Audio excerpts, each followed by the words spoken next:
বর্তমান দেশের যে প্রেক্ষাপটে যে পরিস্থিতি তৈরি হয়েছে দীর্ঘ 17 বছর পরে জনাব তারেক রহমান এসে দেশের যখন ক্ষমতাটা নিল, অস্থিতিশীল পরিস্থিতিকে স্বাভাবিক করার সে চেষ্টা করতেছে। বারবার চেষ্টা করা সত্ত্বেও পারতেছে না। কারণ কি, কিছু বাইরের লোকজন আছে যারা বিশৃঙ্খলা সৃষ্টি করে দেশটারে মাদক সাম্রাজ্য গড়ে তুলতেছে এবং চাঁদাবাজি করে তুলতেছে।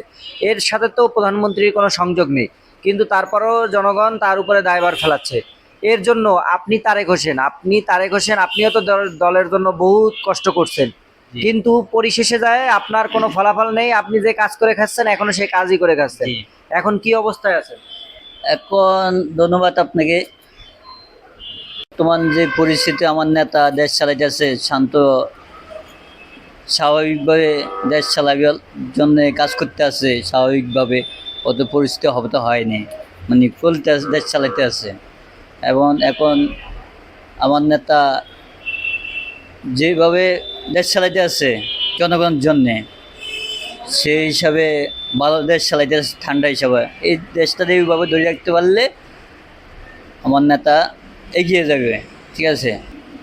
এই জন্য বর্তমান যে পরিস্থিতি, জি এই পরিস্থিতি স্বাভাবিকভাবে বর্তমান পরিস্থিতি স্বাভাবিক। স্বাভাবিকভাবে চালানোর জন্য তার যে সহযোগিতা দরকার সেই পরিমাণে সহযোগিতা সে পাচ্ছে না।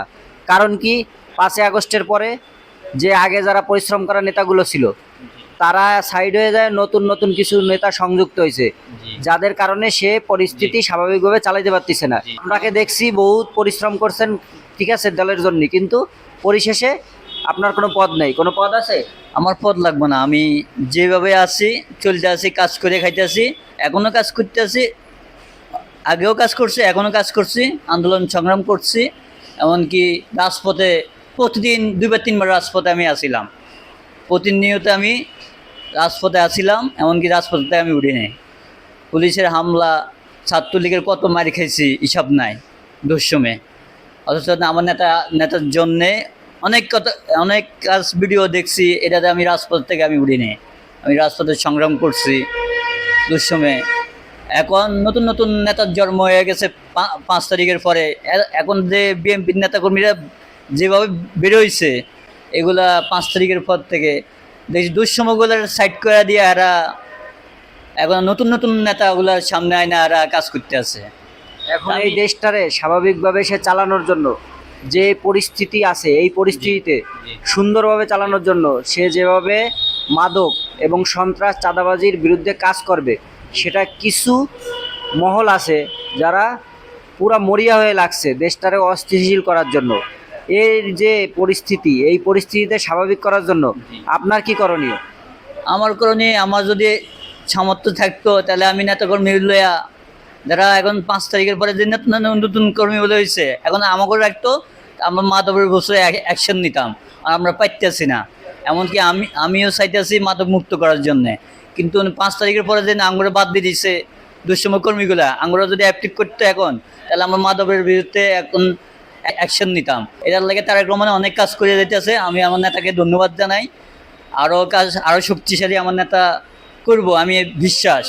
এই যে ভূমি ভূমি এই যে গরিবের ভূমি বিভাগ, যেটা যে আমলির সময় যারা এখনো আছে, এরা আমার নেতা কিছুটা একটু হালকা করতে আছে সব। এই ভূমি যে জায়গা সম্পত্তি দখল করে রাখছে, দখল করে রাখছে, এটার ভিতরে অ্যাকশন নিছে আমার নেতা তারেক রহমান। আমার নেতা তারেক রহমানও নির্যাতিত ছিল জায়গা সম্পত্তির জন্যে। আজকে তারেক রহমান এটার ব্যবস্থা নিতে আছে, ব্যবস্থা নিচে অলরেডি নিতে আছে স্বাভাবিক করার জন্যে। আমার নেতা পরিশ্রম করে যেতে আছে, এবং আমার নেতাদের ধন্যবাদ জানাই। তারিখের পরে যারা এগুলো আছে বিএনপি নেতা, চাঁদাবাজি কি বন্ধ হয়েছে? বর্তমান যে চাঁদাবাজিগুলো শুরু হয়েছে, এখন কম শোনা যায়, কিন্তু এখন তারেক রহমান নির্দেশ দেওয়া হয়েছে, অনেক এখন নির্দেশ দেওয়া হয়েছে, এটা একটু কমছে। কিন্তু কিছু 5 তারিখে এই যে মাদক বাইরে গেছে গা।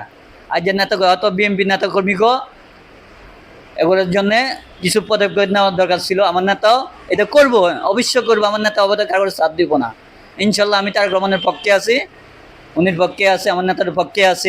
আমি যে কোনো ন্যায়ের পথে আছে, আমিও ন্যায়ের পথে আছি, থাকবো। আমি সামনে থেকে ভূমিকা নিব, এই জন্য আমি রাজপথ থেকে উঠবো না, আমি সামনে আরো ব্যবহার করবো। যাক, আমরাও চাই আপনি রাজপথে থাকেন এবং সবসময়ের জন্য দেশের স্বার্থে কাজ করেন। নিজের স্বার্থে না, দেশের স্বার্থে, কোনো দলের স্বার্থে না। শুধু দেশের স্বার্থে অনলি, সবার আগে বাংলাদেশ, এই কথাটা মাথায় রেখে যদি দেশের জন্য কাজ করেন তাহলে আপনাকে কেউ একাকিত্বভাবে দোষারোপ করবে না। আপনাকে ধন্যবাদ, এমনকি আমার অনেক কথা সুযোগ দিছেন, এমনকি আপনার বাংলাদেশ জিন্দাবাদ, টেক ব্যাক বাংলাদেশ।